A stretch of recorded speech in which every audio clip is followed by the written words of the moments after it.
Training the mind is often quite different to how people imagine it to be.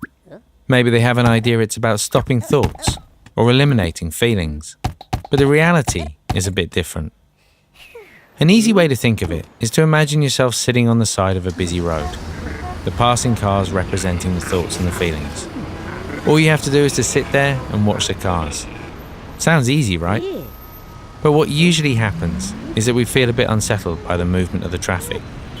So we run out into the road and try and stop the cars, or maybe even chase after a few, forgetting that the idea was to just sit here.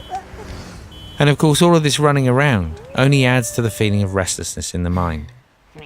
So training the mind is about changing our relationship with the passing thoughts and feelings, learning how to view them with a little more perspective.